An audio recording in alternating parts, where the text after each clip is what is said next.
A Bíblia acredita a Davi um papel fundamental na formação da fé cristã.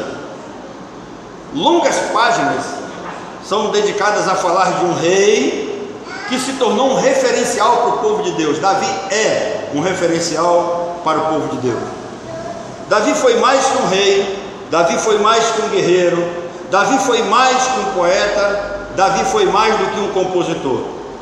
Davi é a prova histórica, cabal, de que a escolha graciosa de Deus, de que a doutrina da eleição, aquele a quem Deus escolhe, o que Deus pode fazer na vida dessa pessoa. Davi é por excelência um homem, preste atenção, segundo o coração de Deus. Grava essa expressão, porque mais tarde vai ter a explicação do que significa disso. Davi foi um rei vitorioso, um pastor que alimentava, o seu rebanho, que cuida do seu rebanho e que ora pelo seu rebanho. Então, um pastor exemplar. Entretanto, Davi não pode ser visto como um bom marido. Davi não pode ser elogiado como um bom pai. A vida conjugal e familiar de Davi é uma mancha notável no seu currículo, no seu ministério, na sua vida em particular. Davi governou um vasto império. O seu reino foi enriquecido com os despojos de muitas nações. Ou seja, à medida que Davi conquistava essas nações, ele apanhava os bens, e esses bens eram agregados ao seu reino. Então Israel tornou-se assim extremamente rico. Quando Salomão herda toda essa riqueza, e Deus ainda dá ainda mais a Salomão, nós vamos ver que a boa mão do Senhor conduziu esse período em que Davi foi rei de Israel. Então, mas no auge de sua glória, no caso de Davi pecou, e o seu caráter ficou manchado com a morte de Urias. Preste atenção, eu estou dizendo que Davi teve o seu caráter manchado com a morte de Urias. Observem que eu não falei de adultério, e sim da morte de Urias. Esse ponto tem dividido teólogos, rabinos e comentaristas, porque há duas posições aqui. Uma posição diz que Davi cometeu adultério, e a outra posição diz que Davi não cometeu adultério. Perdão, de acordo com a cultura cristã, Davi é culpado de adultério. Se você perguntar para a maioria das pessoas dentro das igrejas hoje, eles vão dizer que Davi é culpado. Por quê? Porque eles julgam Davi de acordo com a sua mente, com a cultura cristã. Nós fomos ensinados hoje. Minha garganta horrível. Entretanto, segundo a cultura o quê? Judaica, Davi não cometeu adultério. Em primeiro lugar, de acordo com a lei, com a cultura judaica, Urias era digno de morte por 3 razões. Então, de cara, entenda isso. Urias era um ser inútil. Vamos colocar aqui um 0 à esquerda. Por quê? Porque ele já deveria ter sido morto por 3 razões. Primeiro, se você olhar a nacionalidade de Urias era heteu. E Urias era filho, era descendente de uma das 7 nações cananitas condenadas ao extermínio em Deuteronômio, capítulo 7, versículos de 1 a 4. Deus mandou exterminar os cananeus, os heteus, os amorreus, os ferezeus, os heveus, os jebuseus e os girgaceus. Qual era a nacionalidade de Urias? Heteu. Então, como heteu, Urias já deveria ter sido morto, exterminado. Existe um outro grupo de teólogos que dizem que Urias ele tinha esse pecado oculto. Pouquíssimas pessoas sabiam que ele era heteu. Portanto, Urias, na condição de descendente de heteu, deveria ter sido morto. Esse é o primeiro aspecto. Segundo aspecto, Urias deveria morrer por ter casado com Betseba. Por quê? Porque Deus havia proibido esse tipo de união, e ele desobedeceu a ordem do Senhor, deveria ter sido morto. Terceiro, Urias desobedeceu a ordem do rei Davi. Portanto, Urias cometeu 3 pecados graves, e ele já deveria ter sido morto há muito tempo. Então, diante de Deus ele não conta, vamos dizer assim. O problema é que a grande maioria dos teólogos, pregadores e comentaristas só olham para Davi, ninguém olha para Urias. Em segundo lugar, não há nas escrituras sagradas nenhum verso afirmando que Davi adulterou. Observem que nós lemos texto de 2 Samuel, a repreensão de Natã com relação a Davi, e Natã não mencionou adultério.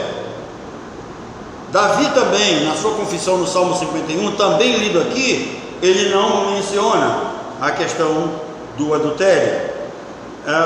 Nesse caso, nós vamos poder então nos aprofundarmos mais para ver o que de fato aconteceu na vida de Davi. Em 2 Samuel 12:9, Natã disse que Davi matou Urias e tomou Betseba por mulher.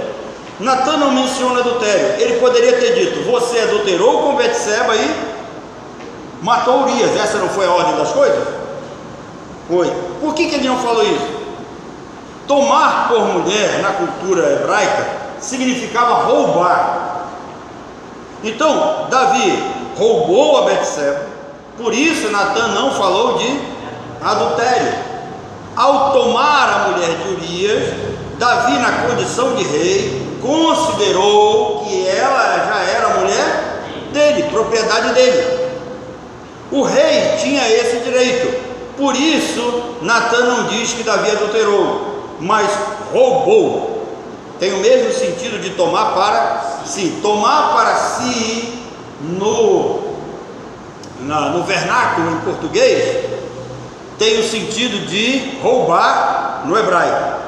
Em terceiro lugar, na cultura judaica, quando um soldado saía à guerra, e isso é importante você entender, ele deixava assinada uma carta de divórcio. Então, quando Urias saiu à guerra, ele deixou uma carta de divórcio assinada. Naquele instante, Betseba estava divorciada de Urias. O que deveria acontecer? Urias, se ele não fosse morto na guerra, ele teria que voltar à presença do rei. Eles deveriam comemorar a vitória, e o rei dava para eles o direito de eles voltarem para casa e reatarem o casamento. Então, caso ele morresse na guerra, sua mulher não ficaria o quê? Desamparada.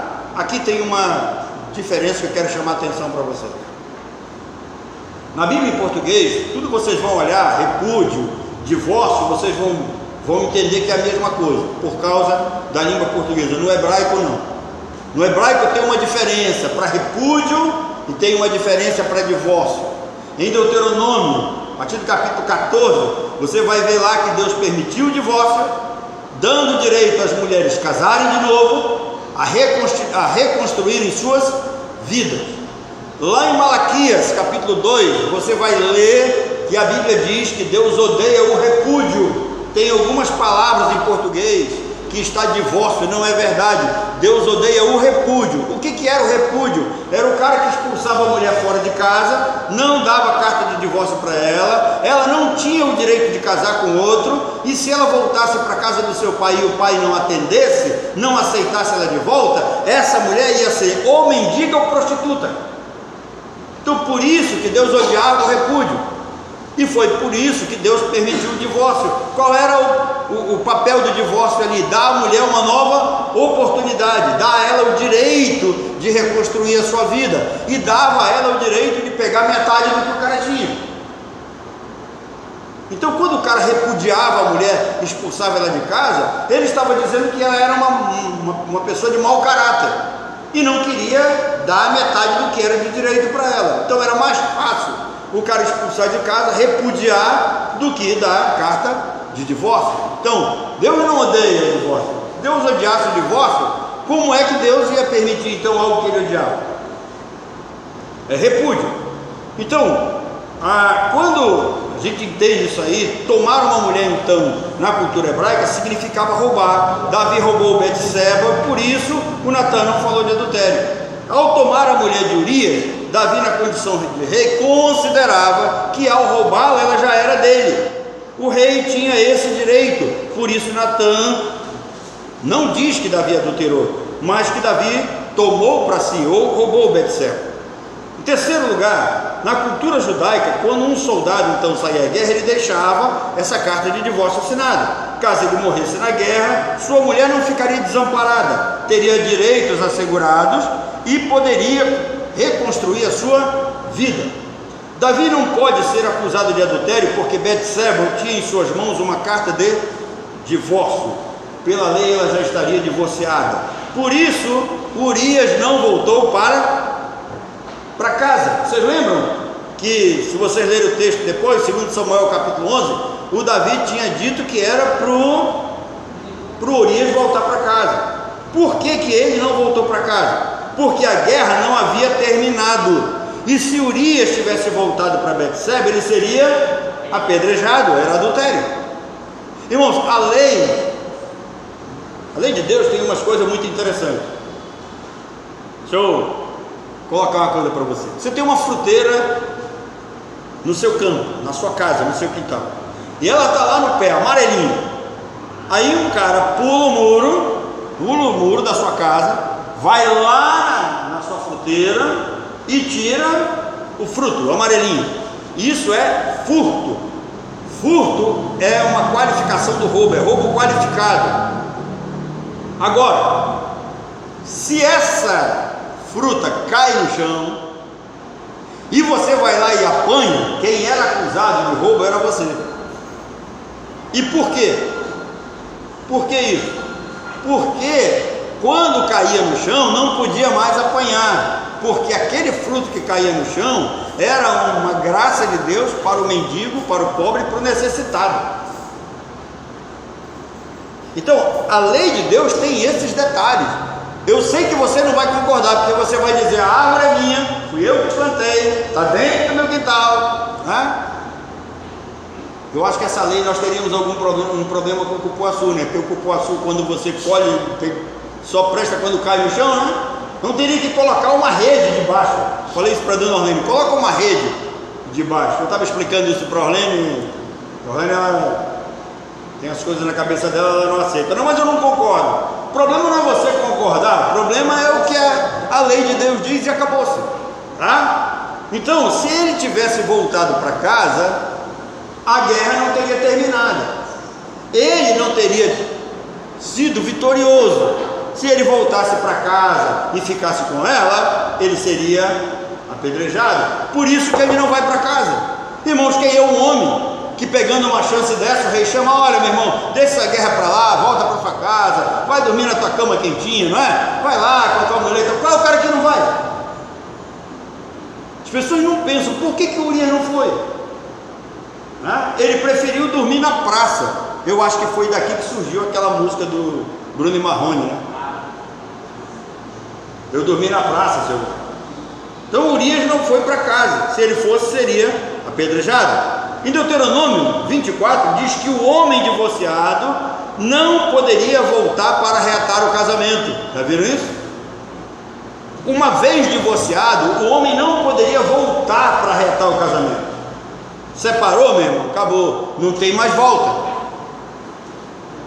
É fato que Urias já estava morto. Se voltasse para Betseba, seria morto. E se desobedecesse o rei, ele também seria morto. Quer dizer, o coitado estava numa sinuca de bico. O Davi disse: volta para casa. Se ele volta para casa, ele seria morto, porque a mulher já estava divorciada dele. A lei dizia que ele teria que ser apedrejado. Se ele não fosse para casa, ele teria que ser morto do mesmo jeito, porque ele desobedeceu a ordem do rei. Coitado do Urias, né? Então, Em quarto lugar, a lei diz que quando um homem adulterar com uma mulher, não poderia se casar com ela. Preste atenção, porque esse é um detalhe importante. A lei dizia que se o homem adulterasse com uma mulher, os dois teriam que ser exterminados, não era casar. No Brasil é diferente, né? O cara tem um problema lá, não, casa os dois e resolve. Não, lá não, eles eram mortos. Então, não era permitido, se um homem adulterasse com uma mulher, casar com ela. Então, como é que Davi casou com Betseba? Se ele tivesse adulterado com ela, eles não poderiam ter casado, não é? Isso é fato. Em quinto lugar, Davi, ele não estava debaixo da lei de Moisés, porque Deus estava tratando com ele segundo a ordem de Melquisedeque. E a prova é que Davi exerceu triplo ofício. Preste atenção, Davi exerceu triplo ofício. Davi foi profeta, Davi foi sacerdote e Davi foi rei. Davi, ele comeu o pão da propiciação. Davi esteve diante da arca da aliança. Davi sacrificou bezerros ou novilhos no altar do Senhor. E esse tipo de sacrifício, né, de novilhos, era específico para perdão dos sacerdotes. Então Davi estava sacrificando novilhos para perdão de si mesmo, na condição de sacerdote. Somente os sacerdotes sacrificavam novilhos em prol de si mesmo. Então Davi estava atuando aqui como sacerdote. Estes pontos mostram que Davi era sacerdote segundo a ordem de Melquisedeque, uma ordem superior à de Moisés. E na lei de Melquisedeque, o que Davi fez não era considerado adultério devido à carta de divórcio. Em outro ponto a considerar, é o fato de Betseba ser da tribo de Levi. E pelo fato de ser da tribo de Levi, ela tinha um sangue nobre. Por que ela tinha um sangue nobre? Porque a tribo de Levi era uma tribo sacerdotal. Eram os levitas que cuidavam do tabernáculo, os levitas que sacrificavam, os levitas que eram auxiliares do sumo sacerdote. E Davi, ao seguir a ordem de Melquisedeque, tinha também sangue puro. E esse encontro gerou filhos com uma inteligência acima do normal. Isso explica humanamente falando a sabedoria e o conhecimento de Salomão. Foi por isso que o primeiro filho de Davi com Betseba morreu, porque ele seria um garoto acima da média, acima dos demais, um menino extremamente especial. Ontem eu vi uma matéria no jornal, acho que da Record, tem um menino de 16 anos que está se formando médico nos Estados Unidos. 16 anos. Não sei se alguém viu isso aí. Eu acho que é 16. Parece que é um indiano. Esse menino é acima da média. O cara tem um QI acima dos demais. Então, o sangue de Davi com o sangue de Betseba daria filhos acima da média. Por isso, Salomão, ele foi o terceiro homem mais sábio da história humana. Preste atenção, que eu disse que ele foi o terceiro homem. Por quê? Porque o primeiro homem mais sábio foi Cristo, o segundo foi Adão, o terceiro foi Salomão. Eu sei que alguns não vão concordar, vão achar que Salomão era superior, mas pensa, tudo que você conhece de animal hoje foi colocado por Adão. Imagina a cabeça desse homem. Imagina um homem que tinha a prerrogativa de falar diretamente com Deus, coisa que Salomão não teve. Imagina um homem que tem a capacidade de ter convivido com Deus no Éden, um homem que presenciou toda a criação desde o seu início. Então, por isso que os rabinos, os sábios judeus chegam a essa conclusão, de que Salomão foi o terceiro homem mais sábio do mundo. Então, todos os filhos de Davi com Betseba foram muito capacitados intelectualmente, devido ao sangue puro dos pais. Inclusive o terceiro filho, chamado Natã, que segundo a história foi o homem mais espiritual da antiga aliança. Agora, como é que era o nome do filho? Natã. Davi colocou o nome de seu terceiro filho com Betseba, de Natã, em homenagem ao profeta que o repreendeu.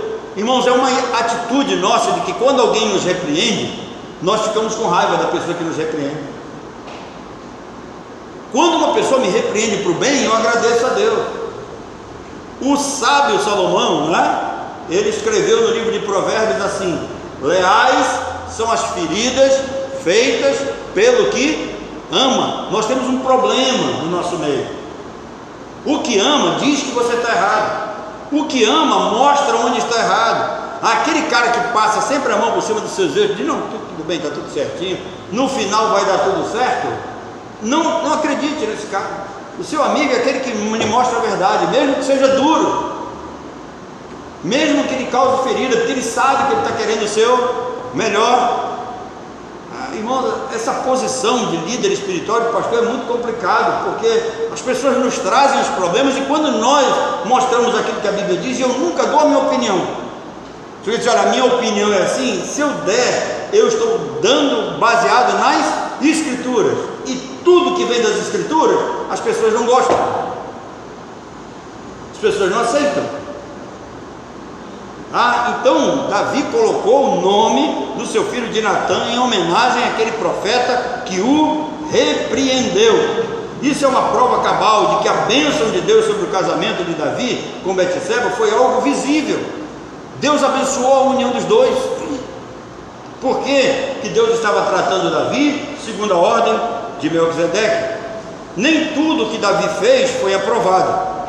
Davi fez coisas que foram permitidas, mas não foram aceitas por Deus. E mesmo sendo perdoado, Davi sentiu o peso da mão de Deus em sua vida. Diz um adágio popular que toda regra tem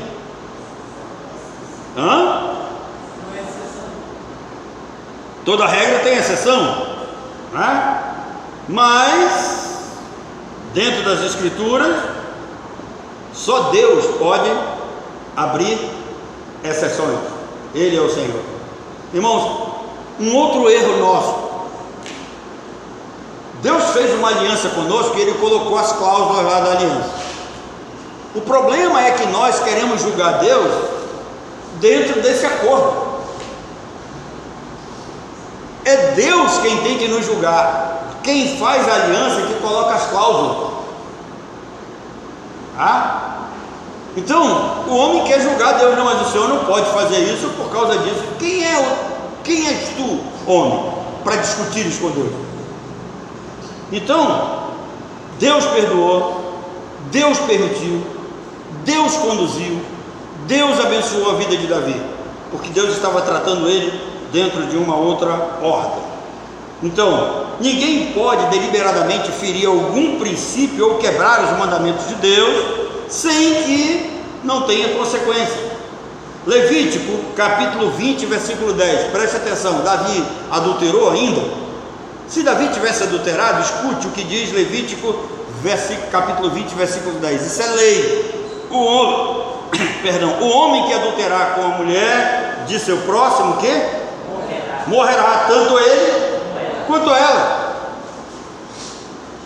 Davi e Betseba não morreram, porque Davi então seguia a ordem de Melquisedeque. Porém, a ordem sacerdotal de Melquisedeque tinha prerrogativa de passar as consequências de seus atos e pecados para seus filhos. Na lei mosaica não.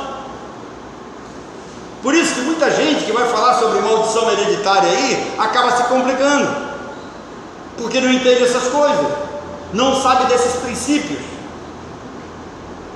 Então isso acontece dentro da lei quádrupla de restituição. Êxodo capítulo 22 vai nos mostrar a lei da restituição quádrupla, e é o Davi quem aplica essa lei sobre ele mesmo.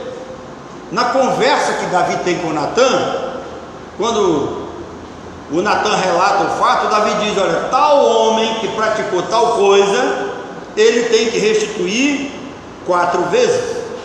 O texto diz assim: se alguém furtar boi ou ovelha e o abater ou vender, por um boi pagará, e 4 ovelhas por uma Vou ver.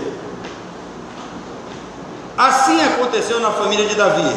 O rei perdeu 4 filhos. Onde é que vocês vão encontrar restituição quádrupla no Novo Testamento? Alguém lembra?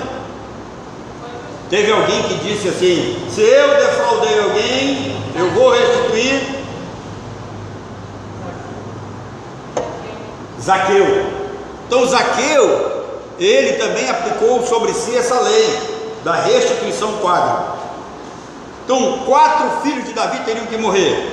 O primeiro filho foi a criança que resultou do envolvimento de Davi com Betseba. A criança morreu.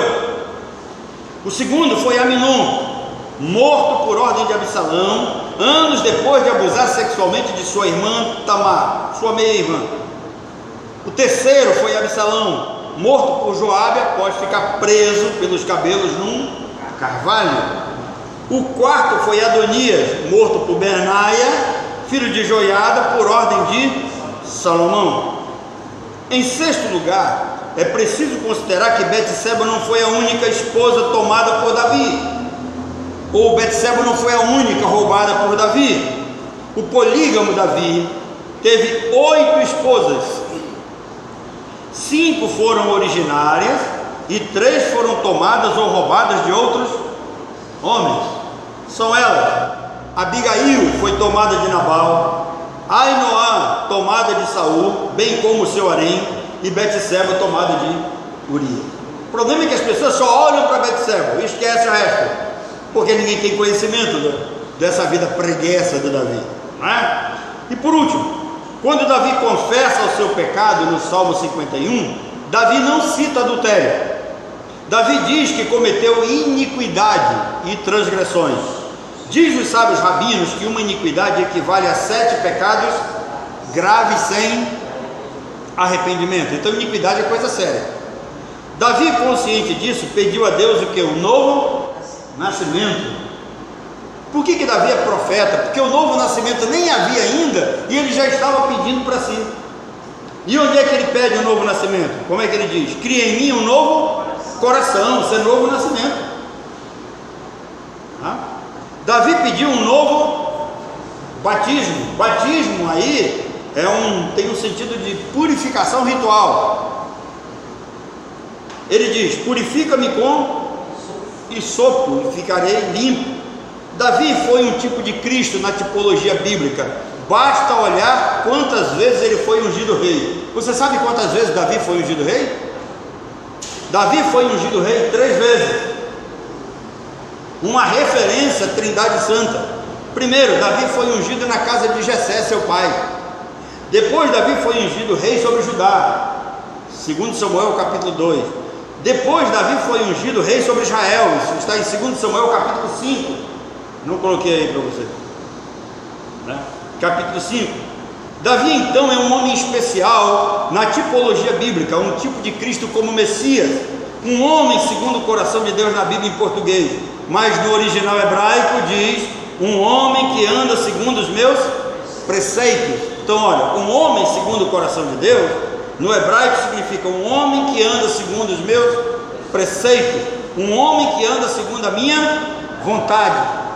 Em Jeremias 3,15 mostra que Davi não era o único segundo o coração de Deus, segundo a vontade de Deus. Jeremias 3,15, Deus diz que daria pastores para dirigir o seu povo segundo o coração dele, ou seja, segundo os preceitos, segundo os ensinamentos, segundo os mandamentos de Deus. O homem segundo o coração de Deus é uma força de expressão antropomórfica que acredita membros a Deus. Deus é espírito, ele não tem coração. E também uma linguagem antropopática que acredita a Deus sentimentos. Mas o original diz que Davi era um homem que andava segundo a vontade de Deus.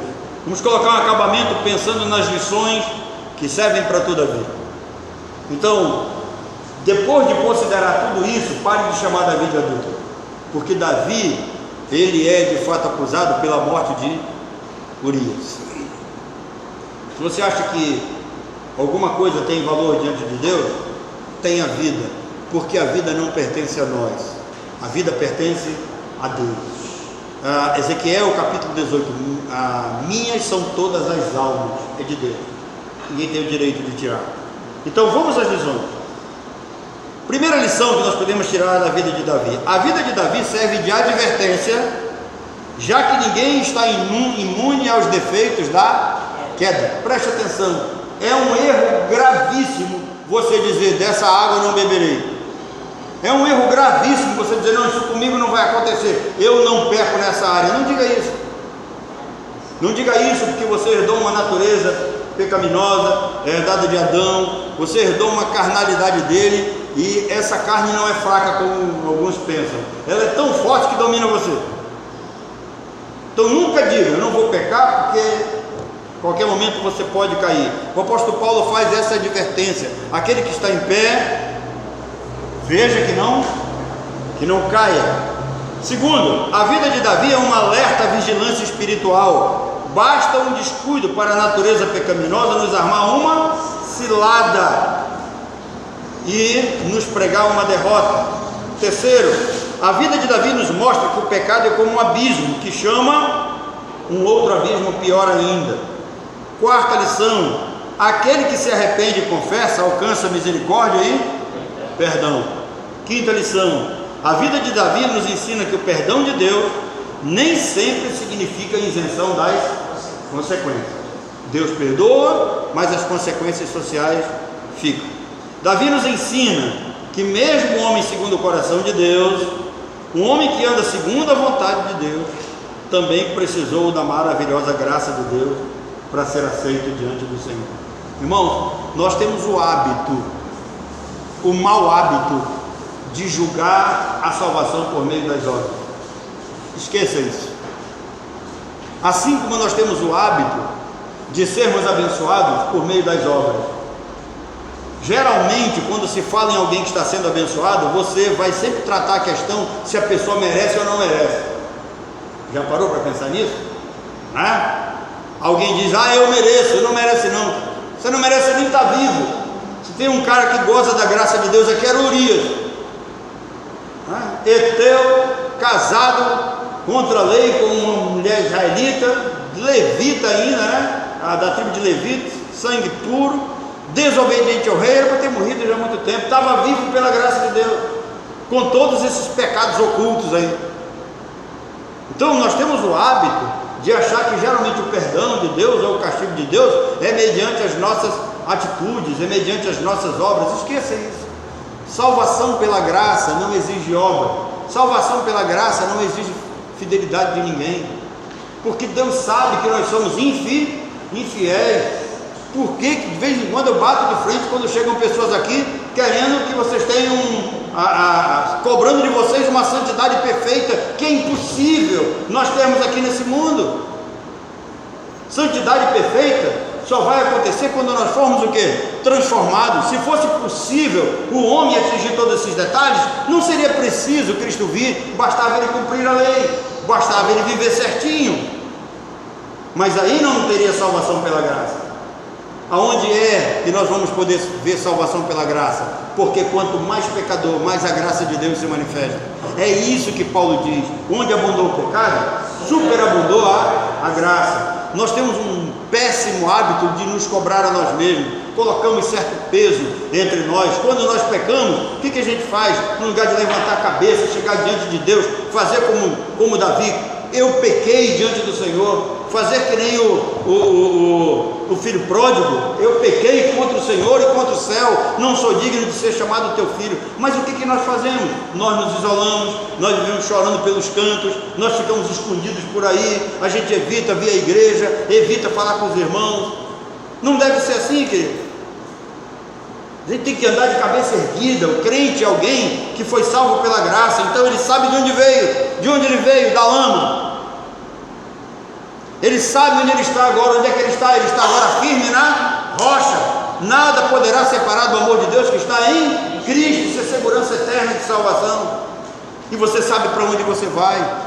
Você vai morar na glória do Senhor. Você vai ser arrebatado. Por quê? Porque salvação não depende de obras. Então, pare de olhar para Davi com esses olhos críticos, se um dia você fez isso. porque você não sabe o que há por trás da escolha graciosa de Deus. Aqueles aos quais Deus escolhe. A doutrina da eleição faz essa diferença. Deus trata diferente. Enquanto todos estavam julgando Davi segundo a lei de Israel, né? Deus estava tratando ele com uma ordem especial. Um homem ungido 3 vezes. Um homem que é a maior referência do Antigo Testamento. Um homem que tem uma formação fundamental na nossa fé como crentes. Um homem que andou segundo a vontade e os preceitos de Deus. Então que Deus nos abençoe, que Ele nos ensine a olhar para a sua palavra e retirar essas lições para as nossas vidas. É claro que o fato de Davi ter pecado não dá direito também de nós termos pecado, mas nos dá o direito de saber que mesmo que venhamos a falhar, que venhamos a cair, a graça de Deus é superior para nos sustentar. Amém? Alguma pergunta?